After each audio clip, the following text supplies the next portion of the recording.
Teacher, एक सरकारी नौकरी के बावजूद आपने उस नौकरी को छोड़ा और कैसे किसान बन गए। यहाँ पर ये टोकरियों में सब्जियां रखी जा रही हैं और कहाँ ये भेजी जा रही है? ये सभी सब्जियां मैम ऑलरेडी बुक हैं और मतलब ये इनकी अमाउंट भी जैसे हमें रिसीव हो चुकी है और ये आप सबके घरों में जा रही है। जैसे आप प्रोसेस देख रहे हैं, सुनील है। हाँ। सुनील गुड़गांव जाएगा। गुड़गांव का इसका एक एरिया डिसाइडेड है। हम ये भी नहीं कि एक ही आदमी सारी जगह घूम रहा है। ये इसका 25, 30, 35, 40 किलोमीटर का एक एरिया डिसाइडेड है। घर इसके डिसाइडेड है। अच्छा। वो लोग इसको जानते हैं। 4 साल से उन लोगों के पास जा रहा है कंटिन्यूसली। तो ये अपने उन घरों में जाएगा, एक एक को अपना सामान दे के आ जाएगा। इसी तरीके से हमने डिसाइड किया हुआ है दिल्ली कौन जाएगा, द्वारका कौन जाएगा, गुड़गांव कौन जाएगा, उस एरिया में कौन जाएगा। तो हमारी सुबह गाड़ियाँ यहाँ से निकलती है। अच्छा। हम एक दिन पहले ऑर्डर ले लेते हैं। इसमें गर्व के साथ आपको कहना चाहूँगा मैम, जो कस्टमर हमारे साथ पहले दिन जुड़ गया था वो आज भी हमारे साथ जुड़ा हुआ है। हमने एक सिंगल कस्टमर लूज नहीं किया आज तक। अच्छा। एक सिंगल कस्टमर हमने लूज नहीं किया। अगर कोई भारत छोड़ के भी चला गया तो वो स्पेशल कभी कभार आते हैं तो हमें ऑर्डर देते हैं, हमें इतना सामान पैक कर देना, मैं अपने साथ कुछ और नहीं लेके जाऊंगा, यही सामान मैं लेके जाऊंगा। उनके बच्चे हमारे पास ऑडियो भेजते हैं कि uncle thank you so much, आज मैंने ये सब्जी खाई और मुझे बहुत अच्छा लगा, आज मैंने ये खाया तो मुझे बहुत अच्छा लगा। और फार्मर बिजनेसमैन है, जब आप अपनी ट्रॉली भर के मंडी में जाके बेच के आते हो तो वहाँ भी आप बेचते ही हो। हमने उस ट्रॉली को अपने घर पे उतार लिया और उसको प्रोसेस करके बेचना स्टार्ट कर दिया। जब आप अपना गेहूं बेचते हो तो वो गेहूं का रेट 25 रुपए से ऊपर नहीं जाता है और आप कहते रहते हो इसका रेट इतना करो। उसी गेहूं को आप पीस दो तो उसका रेट डबल हो गया। सही बात। उसी गेहूं को आप दलिया बना दो तो 4 गुना हो गया। ठीक है। तो इस तरीके से हम इस पे काम करते हैं। हाँ, हमारे रेट बहुत ही रीजनेबल प्राइस है। हाँ। बहुत ही रीजनेबल। अब जैसे कि हमें टमाटर हम 120 रुपए किलो दे रहे हैं। हाँ। और मार्केट में टमाटर 100 रुपए किलो मिल रहा है। ये 20 रुपए भी हम इसलिए दे रहे हैं क्योंकि वो भाई अपनी बाइक पे इसको रख के वहां तक दे के आ रहा है, वो 20 रुपए उसके कॉस्ट के निकल रहे हैं। सभी दालें, जितनी भी दालें हमारी पीसी जाती हैं, दली जाती है, इसको दलना बोलते हैं। ये आप चक्की, बड़ी चक्की आने के बाद पिसना हो गया, उसमें दलना बोला जाता है, दला जाता है। तो सभी दालें उसके अंदर दली जाती है तो उसमें छिलका रहता है। जब लोग अपने हाथ में उस दाल को लेके देखते हैं तो बोलते हैं ये दाल है, हमने तो देखा ही नहीं इसमें। और वो छिलका कुकर या किसी चीज पकाते हुए मिनटों में गल जाता है और न्यूट्रिशन उसके अंदर बहुत ज्यादा है। हमारे साथ क्या हुआ, जब वो हमारे पास छोटे छोटे बच्चे आते हैं ना तो एक फीलिंग्स अटैच होती है, जो हमें बात करते हैं, वो हंसते हैं, वो खिलखिलाते हुए चेहरे, तो हमारे बच्चे हैं। सही बात। तो कोई इंसान चाह के भी गलत नहीं करना चाहेगा क्योंकि एक भावनाएं जुड़ती हैं, वो भावनाओं का जुड़ना बहुत जरूरी है। कौन कहता है कि ऑर्गेनिक सब्जियां आज के समय पर नहीं मिलती, या फिर कौन ये कहता है कि ऑर्गेनिक सब्जियां बहुत ज़्यादा महंगी होती हैं, या फिर ऑर्गेनिक सब्जियों के नाम पर वो केमिकल युक्त सब्जियां ही बेची जा रही है। लेकिन आज मैं एक ऐसी जगह पर आई हूँ, एक ऐसे किसान से मिलने के लिए आई हूँ जो बिल्कुल ऑर्गेनिक सब्जियां सीधे खेत से आपके घर पर पहुँचा रहे हैं। हम सीधे कह सकते हैं कि फार्म टू होम यहाँ पर सब्जियों को पहुँचाया जा रहा है। जो भी सब्जियां आपको चाहिए होती हैं, शाम तक, रात तक वो एक ऑर्डर मिल जाता है और उसके बाद पूरी एक पैकेजिंग करके आपके घर पर उस पैकेज को पहुंचा दिया जाता है। और पूरा ये दावा किया जा रहा है सिर्फ उनके खेत से नहीं, बहुत सारे किसानों के सर्कल से बिल्कुल प्योर ऑर्गेनिक सब्जियां मंगाई जाती हैं और बहुत ही किफायती दामों में आपके घर पर पहुंचाई जाती हैं। इसके साथ ही मैं ये बताना चाहूंगी कि ये स्टोरी सिर्फ कंज्यूमर्स के लिए नहीं, उन किसानों के लिए भी है कि किस तरीके से एक ये किसान अपने खेत में सब्जियों को उगा रहे हैं, बिल्कुल ऑर्गेनिक तरीके से उगा रहे हैं और लोगों के घरों तक पहुंचा रहे हैं। उन किसानों के लिए एक बहुत बड़ा उदाहरण है जो ये कहते हैं कि ऑर्गेनिक फार्मिंग में वो फेल हो जाते हैं। तो इस स्टोरी में बहुत कुछ जानने को मिलने वाला है, तो ज्यादा देरी न करते हुए हम सुमित डागर जी से मिलते हैं और लेते हैं पूरी जानकारी। इससे पहले यदि अभी तक आपने अपने YouTube चैनल यूनिक फार्मिंग को सब्सक्राइब नहीं किया है तो अभी सब्सक्राइब करें, साथ ही बेल आइकन भी दबाएं ताकि आगे आने वाली वीडियोस की नोटिफिकेशन आपको मिलती रहे। नमस्कार सर। नमस्ते मैम। पहले आगे बातचीत से पहले मैं चाहूंगी कि आप अपना छोटा सा परिचय हमारे दर्शकों को दीजिए। नमस्कार, मैं सुमित डागर, गांव मलिकपुर, दिल्ली से हूं। हम यहाँ पे प्राकृतिक खेती करते हैं। हम दिल्ली, हरियाणा, राजस्थान 3 जगह जो है प्राकृतिक खेती करते हैं। पहले मैं दिल्ली में ही एक सरकारी अध्यापक के पद पे कार्यरत था, मैंने नौकरी छोड़ी और हम प्राकृतिक खेती को कंटिन्यू कर रहे हैं। खेती का जो लगाव है वो हमारा शुरुआत से है, मेरे दादा करते थे, पिताजी करते थे, अब मैं संभाल रहा हूँ। बस हमने एक बदलाव लाया खेती में कि हम प्राकृतिक खेती कर रहे हैं और सीधे लोगों तक उस सामान को पहुँचा रहे हैं। सर बहुत अच्छा परिचय आपने दिया। एक चीज़ और मैं आपसे जानना चाहती हूँ या शेयर करना चाहती हूँ कि किसान की एक बड़ी रूपरेखा एक अपने भारत देश में बनाई हुई है कि बुजुर्ग सा किसान है, बहुत परेशान है, खेतों में काम कर रहा है और हमेशा रोना धोना रहता है कि हाँ दिक्कत में ही है, जीवन काटना मुश्किल है। लेकिन यहाँ मैं एक अलग शख्स को देख रही हूँ जो पेशे से किसान है ना। तो कितना बदलाव एक एज ए यंगस्टर्स के तौर पर आए, आप एक अपनी जॉब को छोड़कर यहाँ पर आए, तो क्या चेंजेस आप लेकर आए हैं इस मैदान में? इसमें मैं कहना चाहूँगा सबसे बड़ा जो बदलाव हम लेके आए हैं ना, वो ये है कि जो अब युवा पीढ़ी है ना हमारी, वो हमें देख के प्रेरित हो रही है और वो अपने घर में कह रही है कि हम खेती करेंगे। हमारी जो खेती हमने लीज पे दे रखी है ना, किसी और को जो केमिकल डाल रहा है, को जो भी कर रहा है, हम अपनी प्राकृतिक खेती करेंगे और उस भाई की तरह करेंगे जैसे वो भाई कर रहा है। क्योंकि देखो, मैंने जब भी किसी को भी देखा, मैंने डॉक्टर को देखा, मैंने इंजीनियर को देखा, मैंने किसी को भी देखा, क्योंकि दो ही नहीं, कोई कॉर्पोरेट वाला इंसान है, कोई भी जॉब करने वाला इंसान है, वो रिलैक्स एक अपना अच्छे से रहता है, बढ़िया कपड़े पहनता है, रिलैक्स रहता है, एक अच्छे घर में रह रहा है। मतलब अच्छे घर का मतलब ये नहीं है कि बहुत बड़ी वो उसमें है, मतलब एक आराम से रह रहा है, रिलैक्स से रह रहा है। उसकी सोच हमारे प्रति ऐसी नहीं रहती है। लेकिन जब भी हम किसान के बारे में सोचते हैं तो वो गरीब ही दिखाया गया है, या तो फांसी के फंदे पे झूलता हुआ दिखाया गया है, या एक उसकी बेटी गरीब है, उसको ब्याहना है, उसके लिए वो लोन ले रहा है और लोन का पैसा नहीं दे पा रहा है। तो हमारे में कहावत थी हमारे बुजुर्गों में, उत्तम खेती, मध्यम व्यापार और नीच नौकरी। तो उत्तम तो सबसे पहले खेती है, फिर मध्यम पे आएगा व्यापार मिडल में, और नीच जो तुमसे दो भी नहीं हो पाया, तुम बिल्कुल नीच हो गए, तो तुम नौकरी कर लो। ठीक है। तो वो नौकरी आई, तो हमारे पास तो खेती थी, तो हम तो उत्तम व्यापार कर रहे हैं, खेती। सही बात जो अनाज उगा के हम लोगों को दे रहे हैं। तो इसमें घाटा कैसे हो सकता है इंसान को? अब घाटा किस तरीके से होता है कि हम उसको अपनी मॉडर्निटी के साथ, समय के साथ नहीं जोड़ते। सही बात है। हमें समय के साथ उसके साथ डेवलप हो जाएंगे तो हमें घाटा नहीं होगा।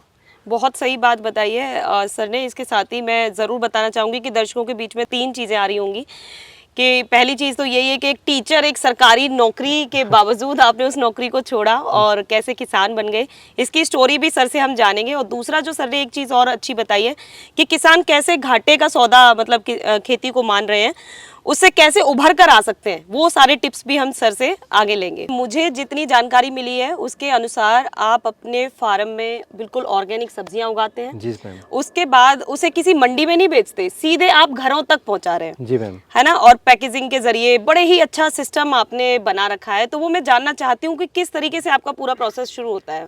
मैम, हम जो सीड, सबसे पहले हम सीड से शुरुआत करते हैं। किसान का सबसे अच्छा मित्र होता है बीज। धरती उसकी माँ है तो बीज उसका पिता है। एक तरीके से इन दोनों का मिलन जो है वो बहुत जबरदस्त होता है। तो बीज जो है हमें संपूर्ण रूप से, प्राकृतिक रूप से एक अच्छा बीज हमें लेना चाहिए। तो हम जो है अपने प्राकृतिक बीजों का चयन करते हैं, देसी बीजों का हम चयन करते हैं।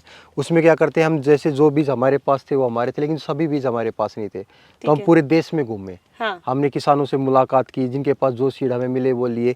जैसे हम यहाँ पे बात करें तो यहाँ पे हम जो है मल्टीप्लिकेशन कर रहे हैं अब इन सीड्स का। और देसी सीड इसलिए भी इम्पोर्टेंट ज़्यादा है कि ये सेहत के साथ साथ इस प्रकृति के साथ तालमेल कर लेता है। ठीक है। ज़्यादा टेम्परेचर को सह लेता है, ज़्यादा सर्दी को सह लेता है, ज़्यादा बरसात को सह लेता है। तो इस तरीके से हमने अलग अलग क्यारियाँ बना रखी हैं। ये पालक तैयार हो रहा है, उधर मेथी तैयार हो रही है। हमने जीरे में नई खेती करनी स्टार्ट की है। अच्छा। हम जीरे की तरफ आगे बढ़ रहे हैं कि हम जीरा लगाए, हम तिल की खेती कर रहे हैं, हम अलसी लगा रहे हैं। तो हम धीरे धीरे इस तरीके से इसमें डेवलपमेंट कर रहे हैं। अच्छा, ठीक है। बहुत सारी सब्जियां जो यहाँ पे लगी हुई हैं वो आपने हमें बता दी है। इसके अलावा और कितनी तरीके की सब्जियां और क्या चीजें आप लोगों को प्रोवाइड कर रहे हैं? हम जो है जितना हमारे से होता है वो हम करते हैं। बाकी जो हमारे पार्टनर फार्मर्स हैं, जैसे आसपास के क्षेत्र के फार्मर हैं, क्योंकि हमें उनको भी प्रोत्साहित करना है कि आप अपने क्षेत्र में खेती कीजिए। जिस क्षेत्र में जो खेती अच्छे से होती है, जैसे जज्जर में जो है अगर कोई खीरा उगा रहा है या घिया उगा रहा है तो हम उसको लेते हैं। वो प्राकृतिक रूप से उसको उगाता है, वो हमारे घर पे उस सब्जी को दे जाता है, हम लोगों को डिस्ट्रीब्यूट करते हैं। तो लोगों को आप भरोसा किस तरीके से दिला पा रहे हैं कि ये बिल्कुल प्योर ऑर्गेनिक है? हम भरोसा, एक तो वो हमारे पास आते हैं और हम उस किसान से भी लोगों को मिलाते हैं। अच्छा। कि ये इस किसान की है। जो भी हम देते हैं उसमें सारा खुल के बताते हैं कि ये मेरा है, ये मेरा नहीं है।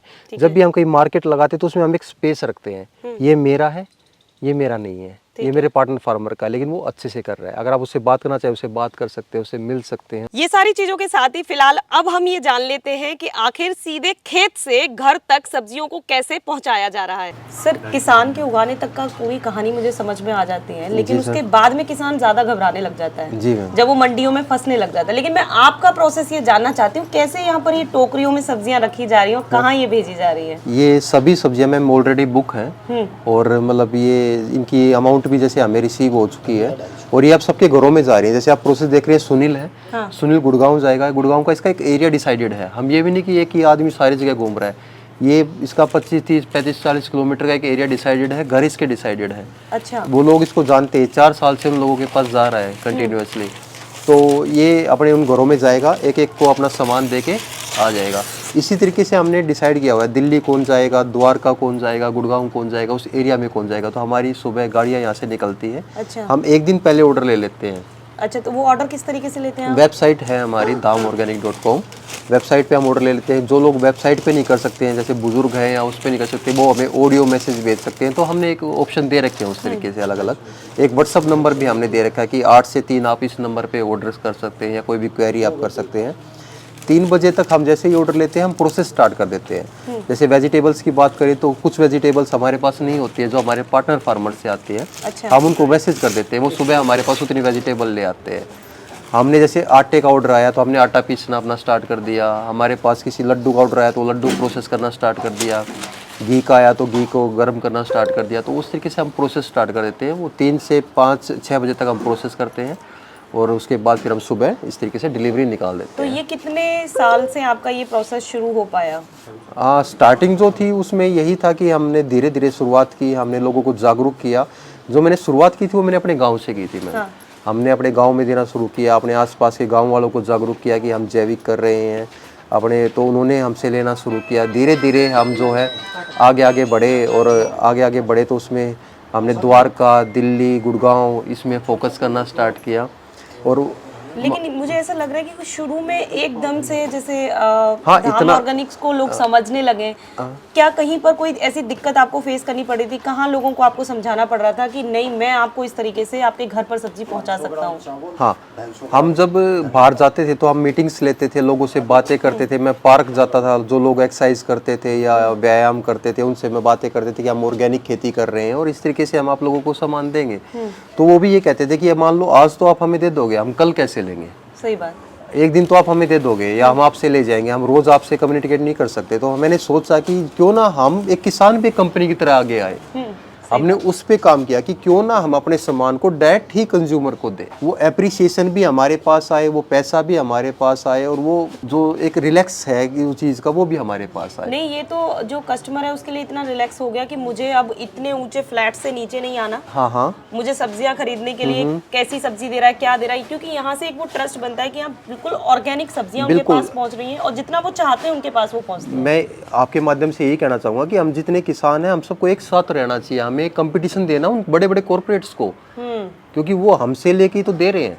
अब एक आईआईटी किया हुआ आदमी आता है हमारे पास और कहता है मैंने आईआईटी की थी और अब मैं खेती करूंगा, आप मुझे अपना सामान दे दो। तो उसको कोई सपना नहीं आया कि मुझे आईआईटी के बाद फार्मिंग करनी है। उसको पता है कि फार्मिंग एक अच्छी चीज़ है और उसके आईआईटी की तो उसके पास एक बजट है, उसे जॉब की, उसके पास टेक्निक्स है। तो हम क्यों ना उन टेक्निक्स को अपनाएं। फार्मर भी मॉडर्नाइजेशन की तरफ जा सकता है, फार्मर भी कोट पैंट पहन सकता है, फार्मर भी एक अच्छी गाड़ी चला सकता है, फार्मर भी इंग्लिश गाने सुन सकता है। मतलब फार्मर मतलब हो गया तो बस वो कुछ भी नहीं कर सकता। लोगों में एक झिझक है। जैसे मेरे कई दोस्त हैं जो प्राकृतिक खेती करते हैं, हम कहीं आते जाते हैं तो मैं बोलता हूँ क्यों ना हम अच्छे से बैठेंगे, हम मतलब रहेंगे, आप ये पहनो। नहीं, किसान ये नहीं पहन सकता, तेरा दिल कर रहा है लेकिन तू पहन नहीं सकता क्योंकि तू फार्मर है। तो ये कोई बात नहीं हुई पहन। नहीं, यहाँ एक गजब के फार्मर को हम देख रहे हैं जो बहुत बड़ा बिजनेसमैन बन चुका है और मुझे लगता है कि फार्मर्स को यहाँ से ये सीख लेनी चाहिए कि किस तरीके से वो अपनी खेती को एक बिजनेस में कन्वर्ट कर सकते हैं। फार्मर बिजनेसमैन हो, और फार्मर बिजनेसमैन है जब आप अपनी ट्रॉली भर के मंडी में जाके बेच के आते हो तो वहाँ भी आप बेचते ही हो। हमने उस ट्रॉली को अपने घर पे उतार लिया और उसको प्रोसेस करके बेचना स्टार्ट कर दिया। जब आप अपना गेहूं बेचते हो तो वो गेहूं का रेट 25 रुपए से ऊपर नहीं जाता है और आप कहते रहते हो इसका रेट इतना करो। उसी गेहूं को आप पीस दो तो उसका रेट डबल हो गया। सही बात। उसी गेहूं को आप दलिया बना दो तो 4 गुना हो गया। ठीक है। तो इस तरीके से हम इस पे काम करते हैं। मैम, ये कॉटन का कपड़ा है, इसको हमने सिला तो इससे भी क्या हुआ, मतलब रोजगार जनरेट हुआ। एक लड़की है जो इस कपड़े को सिल रही है, अच्छा, उसको रोजगार मिला। तो हमने पन्नियाँ नहीं खरीदी क्योंकि पन्नी मार्केट की चीज़ है। कपड़ा लिया हमने, उसको सिलवाया। तो एक मेन चीज़ इसके साथ ये भी कि अपने एरिया में रोजगार जनरेट हो रहा है। हाँ। हमारे लोगों को बाहर नहीं जाना। आप हमारे घर चलेंगे तो 10 लेडीज़ मिलेंगी आपको, जैसे ये हैं वो हैं, और 10 लेडीज़ और हैं जो काम कर रही है, जो अपने ही क्षेत्र की हैं, हमारे गाँव की हैं, जो वहीं काम कर रही है। तो लोगों, जब लोग एक किसान को सपोर्ट करते हैं तो केवल एक किसान को सपोर्ट नहीं करते, पूरी सोसाइटी को सपोर्ट करते हैं। एग्जैक्टली, सही बात है। एक चीज़ और मैं आपसे जानना चाहती हूँ, जैसे आप बहुत बारीकी के साथ, बहुत ही सफाई के साथ सारी चीज़ें पैक कर रहे हैं, भेज रहे हैं। जैसे यहाँ ये पूरा पैक हो गया, अलग अलग सब्जियाँ पैक हो गई, तो लोगों को तो और लगेगा ये चीज़ कि ये बहुत महंगी पड़ेगी उनके लिए, क्योंकि लोगों के दिमाग में पहले से ये सेट है कि ऑर्गेनिक है तो मतलब डबल रेट हो जाएंगे उसके। तो उसको लेकर आप क्या कहना चाहेंगे, कितना असर पड़ता है? ये एक बढ़िया सवाल है मैम आपका। और ऑर्गेनिक को समझा ही जब जाता है जब वो बहुत महंगा होता है। हाँ। ये एक कंसेप्शन हो गया है कि कोई भी चीज़, अगर आप एक खीरा उठा लेंगे और वो 100 रुपये का नहीं है हाँ 100 रुपए का नहीं है तो वो मतलब ऑर्गेनिक नहीं है, हाँ हाँ वो मतलब अच्छा होगा ही नहीं। तो इसको जो हुआ गड़बड़ इसमें क्या रही कि कंपनियों ने इसके रेट इतने हाई कर दिए ऑर्गेनिक के नाम पे हाँ कि वो बड़ी दिक्कत हो गई। और ऑर्गेनिक जो भी सब्जियां होती हैं, केवल सब्जियां ही क्यों, आजकल तो जिस भी चीज़ को ऑर्गेनिक कह दिया गया वो महंगी हो गई। हाँ, हमारे रेट बहुत ही रीजनेबल प्राइस है, हाँ बहुत ही रीजनेबल। हाँ, अब जैसे कि हमें टमाटर हम 120 रुपए किलो दे रहे हैं हाँ और मार्केट में ये टमाटर 100 रुपए किलो मिल रहा है। ये 20 रुपए भी हम इसलिए ले रहे हैं क्योंकि वो भाई अपनी बाइक पे इसको रख के वहाँ तक दे के आ रहा है, वो 20 रुपए उसके कॉस्ट के निकल रहे हैं। कॉस्ट क्या है? हाँ, तो हम बहुत ही रीजनेबल प्राइस पे हर चीज़ दे रहे हैं लोगों को। ठीक है। और इस कंसेप्शन को हमें चेंज करना होगा कि ऑर्गेनिक महंगा ही होता है, ऑर्गेनिक महंगा नहीं, ऑर्गेनिक अच्छा होता है, अच्छा सेहतमंद होता है। बिल्कुल सही बात है। अच्छा, आपके पास ना बहुत बड़ा सर्कल बन गया है आपके कस्टमर्स का जो आपसे ले रहे हैं और वो उस चीज को समझ रहे हैं। तो मैं उनसे जानना चाहती हूँ कैसा रिस्पांस उन्होंने शुरुआत में दिखाया था और कैसा वो अब दिखा रहे हैं, और जो नए कस्टमर आते हैं वो किस तरीके का रिस्पांस देते हैं? मैं इसमें गर्व के साथ आपको कहना चाहूँगा मैम, जो कस्टमर हमारे साथ पहले दिन जुड़ गया था वो आज भी हमारे साथ जुड़ा हुआ है। हाँ हमने एक सिंगल कस्टमर लूज नहीं किया आज तक अपना, अच्छा, एक सिंगल कस्टमर हमने लूज नहीं बड़ी किया। बात है। अगर कोई भारत छोड़ के भी चला गया तो वो स्पेशल कभी कभार आते हैं तो हमें ऑर्डर देते हैं, हमें इतना सामान पैक कर देना, मैं अपने साथ कुछ और नहीं लेके जाऊंगा, यही सामान मैं लेके जाऊंगा। इसके कुछ हम स्क्रीनशॉट्स आपको शेयर कर सकते हैं। हाँ हमारे पास है, कोई सिंगापुर चला गया, कोई कनाडा चला गया, कोई यूएसए चला गया, तो उसका हमें अच्छा लगता है। उनके बच्चे हमारे पास ऑडियो भेजते हैं कि uncle thank you so much, आज मैंने ये सब्जी खाई और मुझे बहुत अच्छा लगा, आज मैंने ये खाया तो मुझे बहुत अच्छा लगा। हमारे पास कुछ ऐसी चीज़ें हैं कि हमारे जो कोई इंसान जो कैंसर से जूझ रहा था उसकी रिपोर्ट सुधर गई, उसकी रिपोर्ट्स बेटर होनी स्टार्ट हो गई। तो हम सेहत घर घर दे रहे हैं और हमें बहुत अच्छा लगता है। और ये काम इसलिए भी बहुत अच्छा है क्योंकि इसमें सोशल काम है, ये सामाजिक काम है, ये सेहत के लिए काम हो रहा है। गजब का है। और जिस तरीके की चीज़ें हैं, और आप जैसे प्रधानमंत्री जी से सम्मानित हुए क्योंकि वाकई में आप उस काबिल हैं। जिस तरीके से जो छोटी छोटी चीज़ें आपने दिखाई हैं कि आपके वो सूती के कपड़े बन रहे हैं जिसके अंदर आप चावल भेज रहे हो, मैं वहाँ पीछे देख रही हूँ कि वहाँ पर भी बड़े अच्छे तरीके से वो बैग्स कुछ तैयार कर दिए गए हैं, यस मैम, जिनको सीधे वहाँ लोगों के घरों तक पहुँचा दिया जाएगा। बिल्कुल, ये रिप्लेसमेंट हो जाएगी। एक बैग ये उनको दे देंगे, वो एक बैग इनका जो पुराना था वो उनको वापस दे देंगे, अगली बार वो उनके घर में चला जाएगा। तो ये एक बिल्कुल ही मतलब प्लास्टिक फ्री हम चल रहे हैं और एक इजीली एक घर का बैग है, वो घर में सेहत उनके घर पे दे दी जाएगी और वो अपने हैप्पीली इसको इस्तेमाल करें। सर, क्या फिर आप घरों तक, जैसे आपने बोला कि आप सेहत बांटने का काम कर रहे हैं, तो क्या सिर्फ सब्जियां ही भेज रहे हैं? नहीं मैम, केवल सब्जियों से फिर लोगों का काम नहीं चलेगा क्योंकि वो आटा कैसे खाएंगे, दाल कैसे लेंगे, या मतलब कोई और सामान रह गया, चना है या सब चीजें, तो हम एक पूरा कंप्लीट पैकेज लोगों को देते हैं। अच्छा। जिसमें कि हम इतनी कोशिश करते हैं कि उनको एक बाहर से कुछ लेना ही ना पड़े। तो पैकेज में फिर आप मतलब जैसे बोलना चाह रहे हैं तो क्या क्या चीजें लोगों तक पहुंचाते हैं? हम जैसे हमारे पास हम चना लगाते हैं मैम, तो चने से हम चने का आटा बना लेते हैं, बेसन बना लेते हैं, चने की दाल बना लेते हैं। ये हम चावल है हमारा तो चावल को कर रहे हैं, मूंग दाल है, अरहर दाल है। तो इस तरीके से हम एक पूरा सामान देते हैं कि लोगों को बाहर की तरफ ना जाना तो पड़े। ये सारी चीजें जितनी भी बताई आपने, चना हो गया, चावल हो गया और दाल वगैरह, तो ये सभी ऑर्गेनिक है? ये सभी ऑर्गेनिक है, कम्प्लीटली ऑर्गेनिक है। जो हम खुद नहीं लगाते वो हमारा पार्टनर फार्मर लगाता है और हम कोशिश करते हैं कि हम लगाए, और जो हम नहीं लगा रहे, जो हमारे क्षेत्र में नहीं हो रहा है, वो हमारा पार्टनर फार्मर लगा रहा है, हम उससे हम ले लेते हैं। तो इस तरीके से हम इसमें काम कर रहे हैं। जैसे और फिर उसमें क्या है कि लोगों को फिर एक छोटी छोटी चीज के लिए बाहर नहीं जाना पड़ता, हम लोगों को नमक तक दे रहे हैं। अपने हमाम दस्ते में हम नमक को कूटते हैं, पत्थर को कूटते हैं और उसको फिर हम लोगों को देते हैं। अच्छा, मैं वहां पर देख रही हूँ जो पुरानी चाकी होती है, तो उसी से आप लोग दाल वाल निकाल के उसी सभी दालें, जितनी भी दालें हमारी पीसी जाती हैं, दली जाती है, इसको दलना बोलते हैं। ये आप चक्की, बड़ी चक्की आने के बाद पीसना हो गया, उसमें दलना बोला जाता है, दला जाता है। तो सभी दालें उसके अंदर दली जाती है, तो उसमें छिलका रहता है। जब लोग अपने हाथ में उस दाल को लेके देखते हैं तो बोलते हैं ये दाल है, हमने तो देखा ही नहीं इसमें। और वो छिलका कुकर या किसी चीज पकाते हुए मिनटों में गल जाता है और न्यूट्रिशन उसके अंदर बहुत ज्यादा है। तो ये पुरानी चीजें थी जो हमारे बुजुर्ग इस्तेमाल करते थे, हम पुरानी चीजें को क्यों इस्तेमाल कर रहे हैं, हम क्यों उसका दालों में कलर लगा के उनको भेज अरे मैम, फ्रेग्रेंस तक ऐड कर दी जाती है। मान लीजिए राइस को कहा जाता है कि वो फ्रेग्रेंस देगा, तो उसके अंदर आर्टिफिशियल फ्रेग्रेंस डाल दी जाती है, जैसे परफ्यूम होता है, ऐसे आर्टिफिशियल फ्रेग्रेंस की वो फ्रेग्रेंस दे रहा है आपको। मतलब एक हमें वो डुप्लीकेसी को छोड़ना होगा, और वो कैसे छोड़ेंगे, जब हम अपने किसान से जुड़ेंगे, उससे बातें करेंगे, उसके साथ बैठेंगे। हम कोई भी चीज खरीदते हैं, मान लीजिए कोई इंसान एक गाड़ी खरीदता है, एक गाड़ी खरीदते हुए वो बहुत ज्यादा सर्वे करता है, बहुत सारी वीडियोस देखता है, शोरूम्स में जाता है, देखता है, लेकिन खाना खाते हुए कुछ नहीं सोचते हम। मतलब वो सेहत क्या, वो गाड़ी से भी सस्ती है। सही बात। उस खाने की थाली में पता होना चाहिए ना, किसकी रोटी, किसका सब्जी, किसका सेहत, किसका क्या। अच्छा, आपने मुझे ये बताया था अभी कि तकरीबन 10 साल से आप लोगों को सब्जियां दे रहे हैं। आपके कितने कस्टमर आपके पास आ रहे हैं, देख रहे हैं कि कैसे सुमित जी उगा रहे हैं, देखने आते हैं? मैक्सिमम कस्टमर्स हमारे पास आते हैं। हम अच्छा। बहुत से आ रहे हैं, आपको वीडियोज या फोटोज हम आपको दिखा सकते हैं उसके बारे में। हाँ। हर महीने के लास्ट जो संडे होता है उसमें हम फार्म विजिट रखते हैं और हमारे पास लोग आते हैं और अर्ली मॉर्निंग आ जाते हैं, 7 साढ़े 7 बजे हर आ जाते महीने की लास्ट संडे को हम रखते हैं और सभी लोग हमारे पास आते हैं। आराम से हम बैठते हैं, बातें करते हैं, खेतों में घूमते हैं, खाना खाते हैं। हाँ। ये सभी एक्टिविटीज करते हैं तो एक बाउंड बनता है। वो और मुझे बच्चे लग रहा है कि जो तकरीबन 50-60 पहले का जो भारत था वो उन्हें दिखा देते हो आप? हाँ? हाँ, मतलब उतना जैसे नहीं भी तो हम उनको एक असली भारत जरूर दिखाते हैं हाँ। कि हमारा ये असली भारत है, हमें ये करना चाहिए। वो अपने किसान के पास आते हैं, उनका किसान जो उनका अन्न देता है उनको, तो वो एक रिलेशन है, बॉन्ड बन गया आपस में एक दूसरे का, कि जो किसान है ना वो उनका एक फैमिली का आदमी है, एक फैमिली फार्मर जैसे नाम दिया जाता है, तो वो फैमिली का ही उनका आदमी। उनके बच्चे भी अपने किसान को जाने, हमारा फार्मर ये है, वो अपने दोस्तों को बता सकते हैं हमारा फार्मर ये है, इनसे हमारा सामान आता है। हाँ। और वो इस तरीके से उगाया जाता है और इस तरीके से तैयार होता है। ये हर किसी को पता होना चाहिए उनकी थाली में क्या है, कहाँ से है, कैसे है, वो और ज्यादा उसमें फीलिंग्स अटैच होती है। अब एक दिक्कत ये भी है, जब कोई केमिकल डालता है ना, जब मान लीजिए कोई किसान खतरनाक केमिकल अपने खेत में डाल रहा है, वो इसलिए डाल रहा है कि उसको नहीं पता ये सामान किसके पास जाएगा। उसको क्या एक साल का बच्चा भी खा सकता है, 2 साल का बच्चा या एक माँ जो अभी प्रेग्नेंट है वो भी मतलब उसको खा रही है, तो वो फीलिंग्स अटैच नहीं हुई। हमारे साथ क्या हुआ, जब वो हमारे पास छोटे छोटे बच्चे आते हैं ना, तो एक फीलिंग्स अटैच होती है, जो हमें बात करते हैं, वो हंसते हैं, वो खिलखिलाते हुए चेहरे, तो हमारे बच्चे हैं।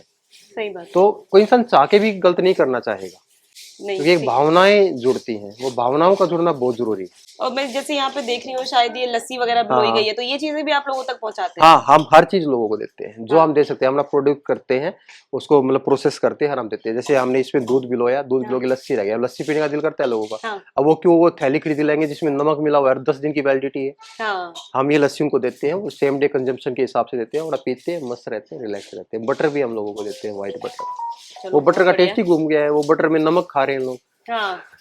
नमकीन बटर खा रहे हैं, वो बटर थोड़ी ना था।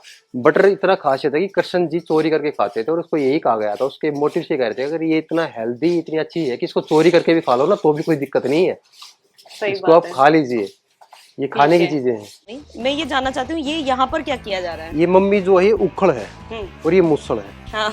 तो उखड़ मुसल पे ना हमारे हरियाणा में बहुत सारी कहावत है कि आप क्या डरना, जब उखड़ में मुंह दे दिया तो सिर दे दिया था कि अब तो मुसल पड़ेगा ही पड़ेगा। अच्छा। तो इसमें ना हर चीज को कूटा जाता है। हाँ। इसमें दलिया तैयार किया जाता है कूट के, इसकी राड़ी उतारी जाती है, तो ये राड़ी उतर रही है एक तरीके से, और ये बाजरे की खिचड़ी की तैयारियां चल रही है।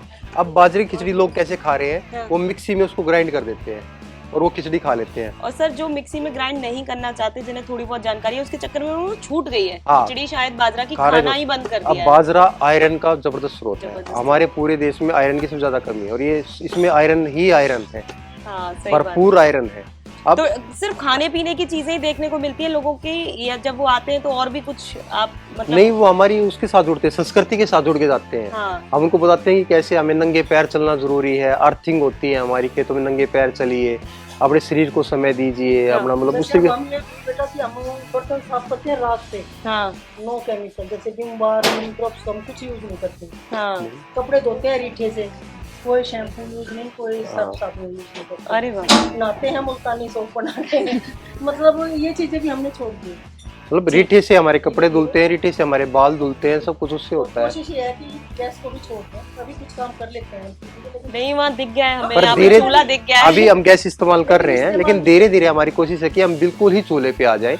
ये एक मिथ बनाया गया था कि जो चूल्हा है उसकी लकड़ी में जो धुआं होता है उससे हमारे लंग्स खराब होते हैं। ऐसा नहीं है, जब हम सूखा गोसा जलाते हैं ना, सूखी हुई गोसा, तो उसमें धुआं नहीं होता है। सही बात है। हमने वो कंसेप्ट ही गलत कर दिया, जबकि जो एलपीजी है वो निकाली जा रही है, निकाल के ट्रांसपोर्ट हो रही है, वो गड्ढे खुद रहे हैं, वो हो रहा है, वो ज्यादा नुकसानदेह लोगों के लिए।